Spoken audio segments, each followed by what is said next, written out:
So hello guys, time check is 11:45. Nandito tayo ngayon sa Terminal 3. Pupunta tayo ng Cebu. Yan, magtutur tayo sa Cebu. So itong nandito tayo ngayon sa Terminal 3 sa domestic. So ito guys, yan. So ito nakita natin yan, mga security prohibited items yan. Ito yung mga bawal, yan, sa mga baggage, yan. Ito yung mga bawal. So yan ang mga wag natin dadalhin pag tayo sasakay ng aeroplano. Yan guys. So dito kayo.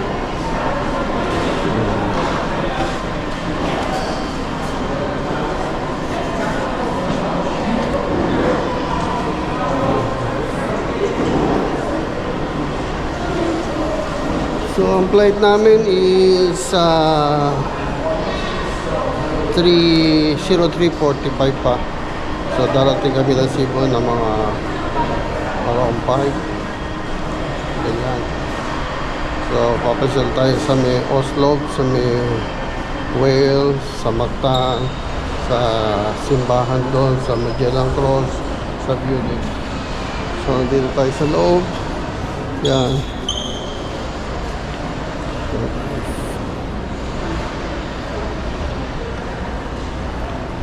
So ang boarding gate natin is to be announced pa kasi mamaya pang 3 o'clock tayo magbo-boarding. So ito makikita nyo sa ganitong oras. Yan. Guys.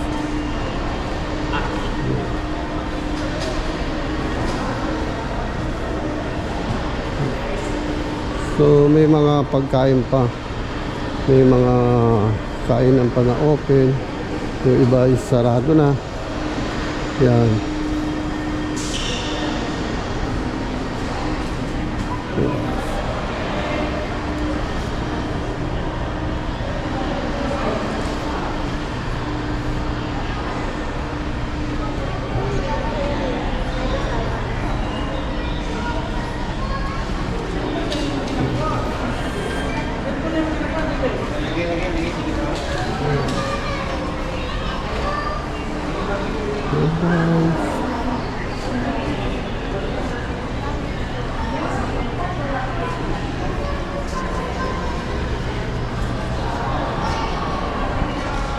So sa ngayon waiting pa tayo at update ko na kayo mamaya pag sasakay na tayo sa aeroplano.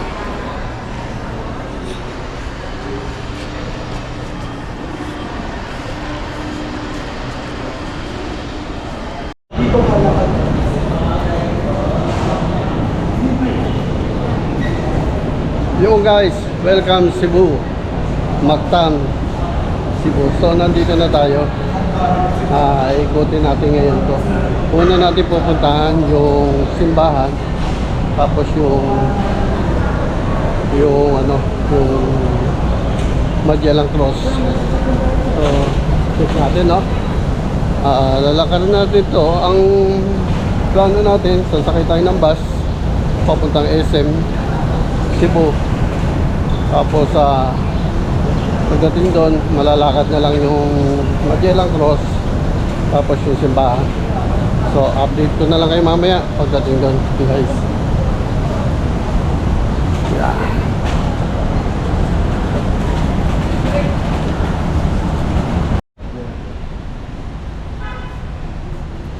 So okay guys, sasakay tayo ng meter taxi. Okay, ito mas maganda kasi 50 flat down. Oo. So check natin kung makakatipid tayo. Kung sa kayo makakatipid kung dito sa white o sa dilaw. so okay, experience lang natin, no. So dito tayo sa puti. Thank you Okay. Yeah.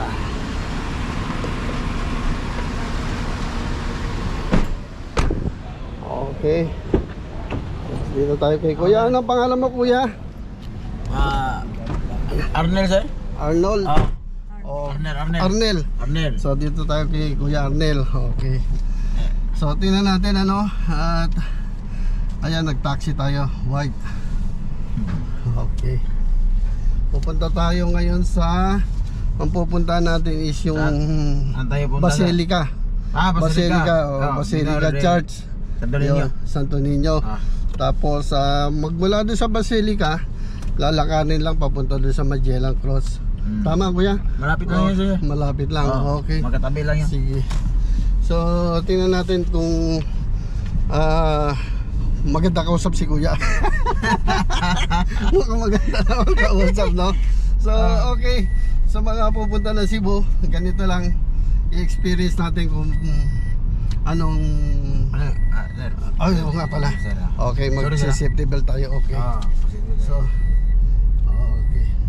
So ang ganda dito sa Cebu. Yeah.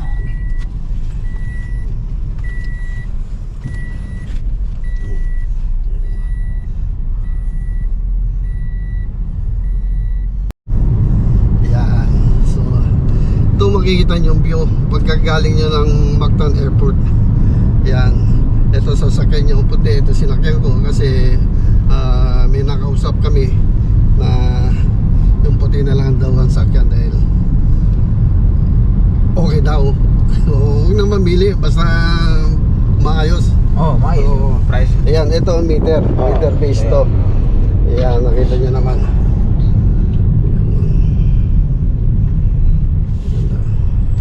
Tapos Kuya, magmula sa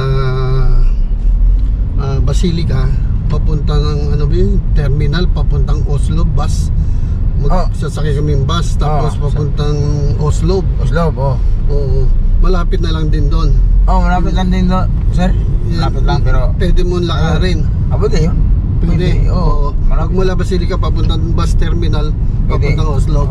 Dahil ang alam ko, yung sabi-sabi nila, magmula doon sa bus terminal papuntang Oslo New Village is 4 hours pang biyahe.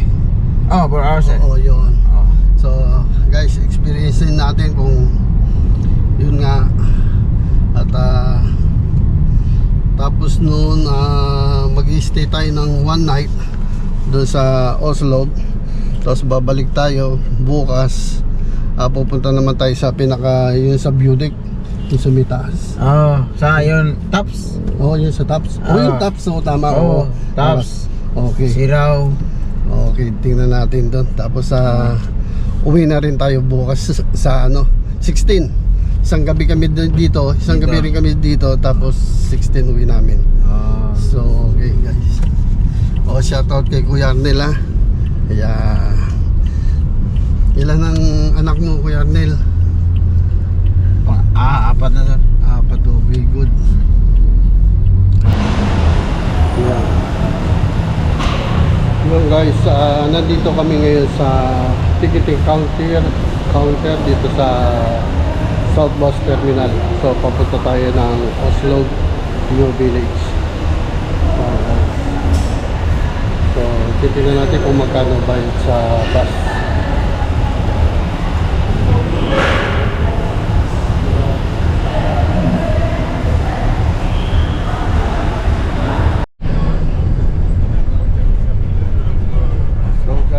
Nasa bus na tayo, papunta tayo ng Oslo New Village. So ang biyahe natin sa bus 4 hours mahigit papunta rin sa Oslo. So okay, pagdating doon sa mismo Oslo, i-update ko na lang kayo guys. Okay, thank you.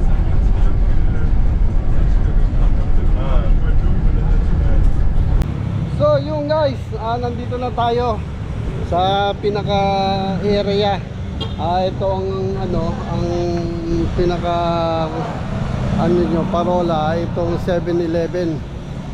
So 7-Eleven, bababa na kayo dito sa Oslo 7-Eleven, tapos may across na signage na Babylon. Ayun yung Babylon. So didiretso lang tayo dyan. Dyan na yung Diyan na yung ano, yung Oslo New Village. Kung saan tayo naka-book. So, ang ganda ng lugar. Yun. So,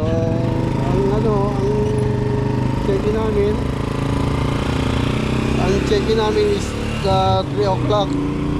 3 o'clock pa this afternoon. Tapos, I think madaling araw ang punta dun sa Botanding, sa Whale Shark. So, okay, medyo ang weather dito medyo mainit. Yan. Yun. So, mamaya i-update natin kayo.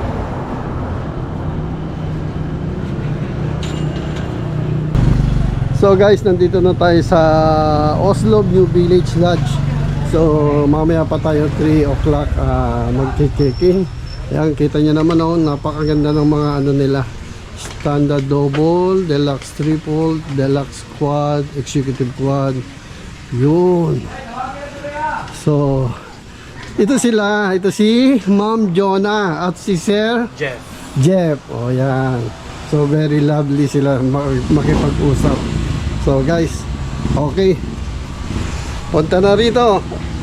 Mauna kami. Yan. Okay.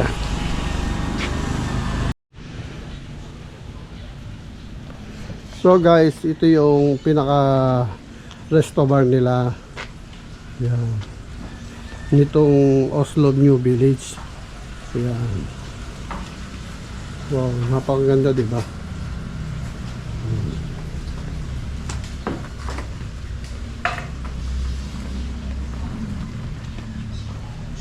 Yun. So, may higa-higaan dito. Ayan. Yun.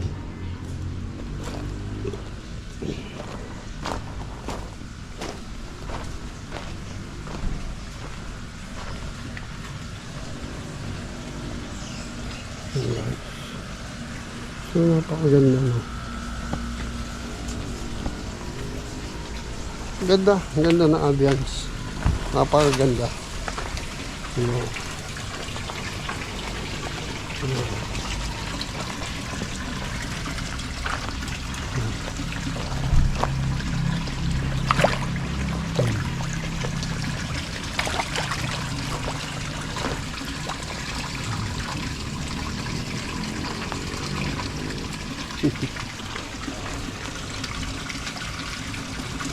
Ang ganda. Diba? Napakaganda ng lugar. Presko.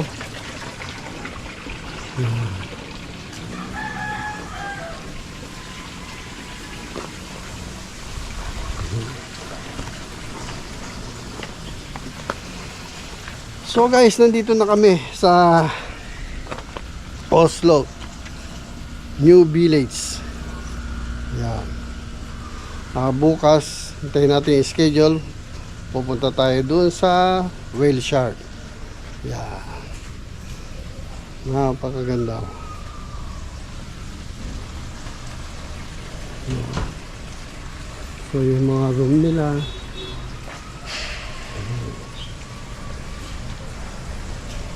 Yan.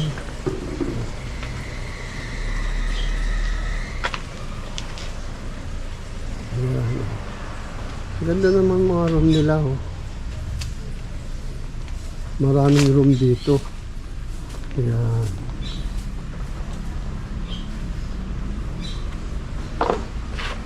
Diba? Yun. Eh, si ate, oh, nag-aayos siya. Say hi! Hi! Oh, yan. Hermes Motovlog to. Oo, binablog ko ba? Yan, napakaganda. Ang ganda, oh.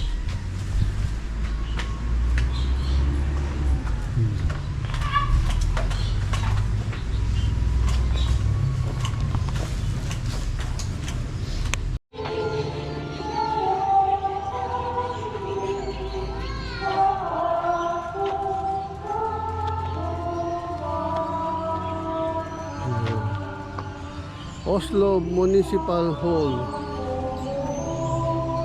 Ang ganda.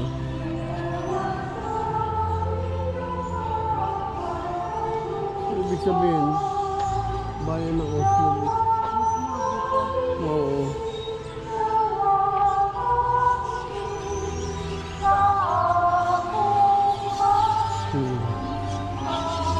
Calle Aragones. The oldest street in Oslo, built in 1879, was named after the Paris priest, Father Jose Aragones. During the Spanish era, it used to be the main professional route. The reclamation of the martial land in front of the church complex was done to extend as then from the national highway and street connect in the Spanish with the national highway moving from the national street.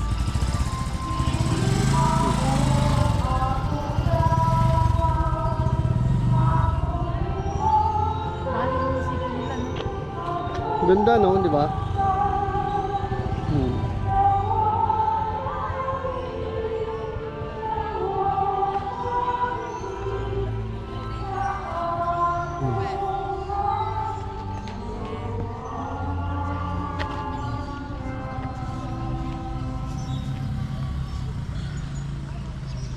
Ganda. Oslo Municipal Hall. Oh, ang ganda. So nice, guys.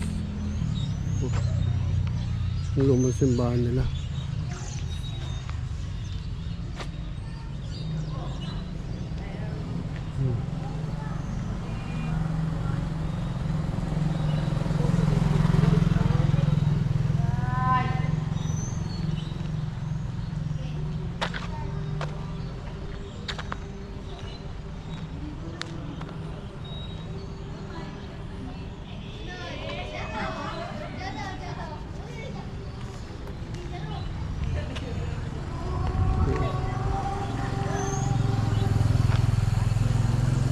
Quartel. This unique structure was built through the efforts of the Elgan Maestro Don Marcos San Bandal to serve as a barracks for Spanish armies, but was deleted during the arrival of Americans in 9. The cornerstone used for this research. This is a coral stone from the construction came from the government to Taiwan construction.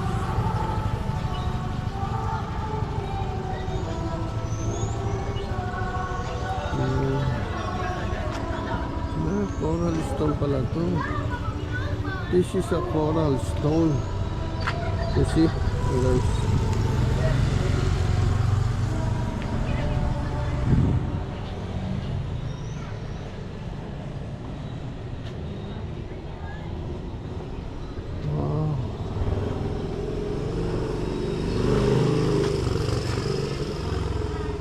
Republic of the Philippines Municipality of Oslo, Province of Cebu.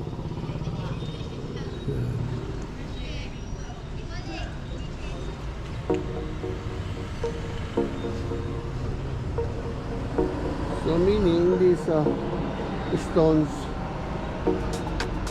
are made of coral.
Napakaganda nitong lugar na to.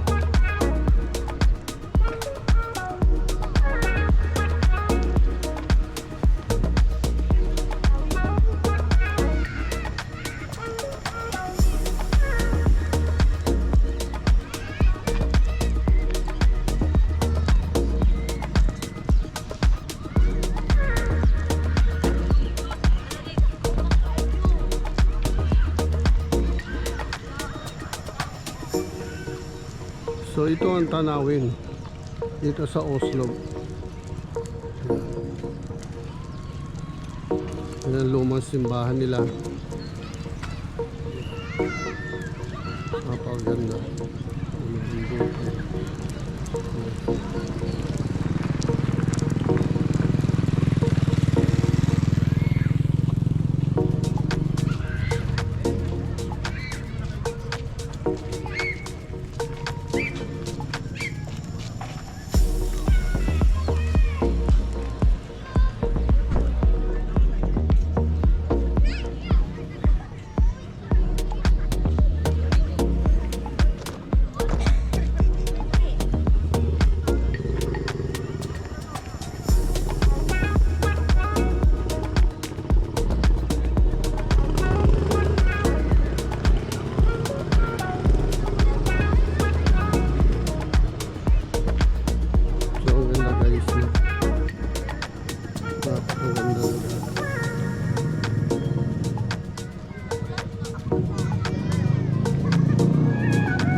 Nandito na kami sa service. Papunta na kami doon sa Wellshard. Sinundo kami ng kuya. Ali, halos na pupunta doon, mga nakapuking na talaga.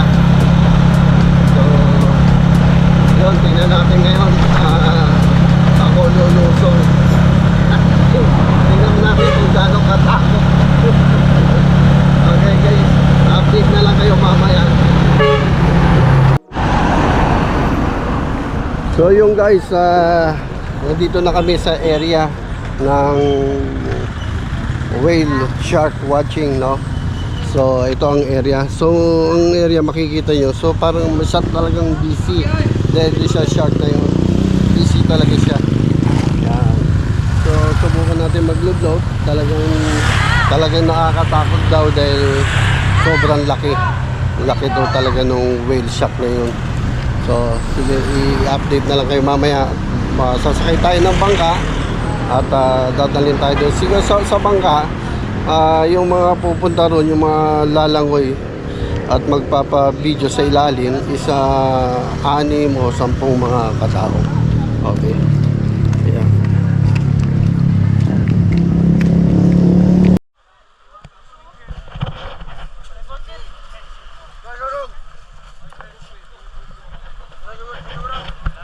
Sunod ka lagi sa akin.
So ibig sabihin dito lang tayo sa loob ng bakura na yan, yung may mga floating, ganon.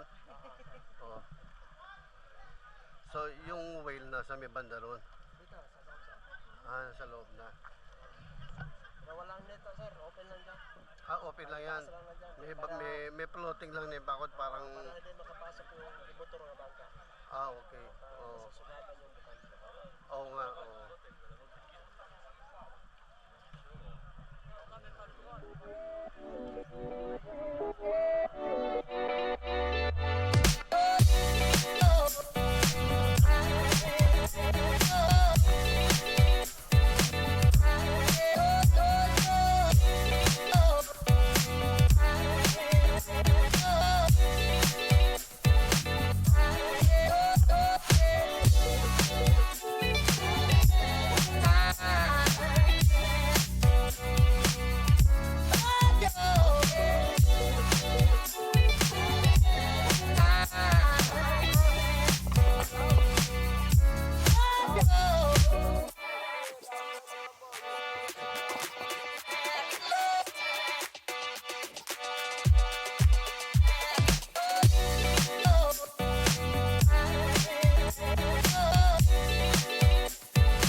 Grabe guys, sarap na experience, napakaganda yung experience. Masisiyahan talaga kayo.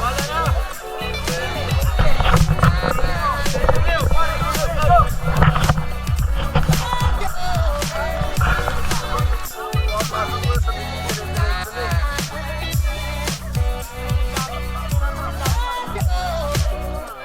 Yung isa malaki yun, no? Ang laki ng bunga ng isa na yun. Oh, laki talaga.